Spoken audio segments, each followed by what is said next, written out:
Assalamualaikum warahmatullahi wabarakatuh. Sebelumnya, perkenalkan nama saya Rasadi Dwi Alfarizi dari program studi Hukum Keluarga Islam dengan NIM 1124008. Di sini kita akan membahas kalender Dzulhijjah. Pernah nggak sih kita bertanya, kenapa setiap Idul Adha kadang umat Islam bisa merayakan di hari yang berbeda, padahal yang dilihat sama, bulan yang dihitung juga sama, peredaran langit. Lalu sebenarnya di mana letak perbedaannya? Di video kali ini saya akan mengajak teman-teman semua untuk melihat lebih dalam bagaimana awal bulan Dzulhijjah 1447 Hijriah ditentukan, menggunakan analisa ilmu falak yang ilmiah tapi tetap mudah dipahami. Yang pertama, kita lihat urgensinya. Kita mulai dari satu hal penting. Dzulhijjah bukan sekadar bulan biasa. Di dalamnya ada wukuf di Arafah, puasa di Arafah, dan Idul Adha. Artinya, menentukan tanggal 1 Dzulhijjah bukan cuma soal kalender, tapi soal ketetapan ibadah umat Islam di seluruh dunia. Dalam Islam, awal bulan Hijriah ditentukan dengan dua pendekatan. Yang pertama, ada hisab. Hisab adalah perhitungan astronomi. Yang kedua ada ruqyah atau pengamatan langsung hilal. Keduanya tidak bertentangan, justru saling melengkapi. Tapi perbedaan muncul saat menentukan batas hilal dianggap terlihat. Ya, sekarang kita masuk ke data falak.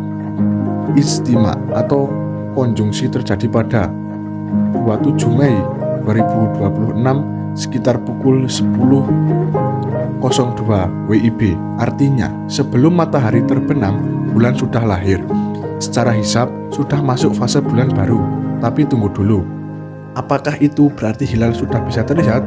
Ya, belum tentu.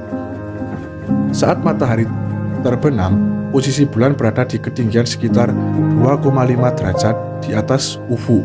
Sekilas, ini terlihat cukup, tapi dalam dunia ruqyah ini masih terlalu rendah, karena standar minimalnya adalah 3 derajat, yang artinya hilal memang sudah ada, tapi belum cukup kuat untuk dilihat. Kita lanjut ke elongasi.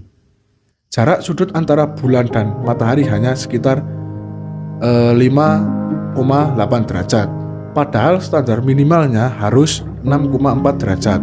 Selisih kecil tapi dampaknya besar. Karena itu, cahaya bulan masih terlalu tipis dan hampir mustahil terlihat oleh mata manusia. Adapun data tambahan biar makin jelas, mari kita perkuat dengan data lain seperti umur bulan kurang lebih 7,5 jam.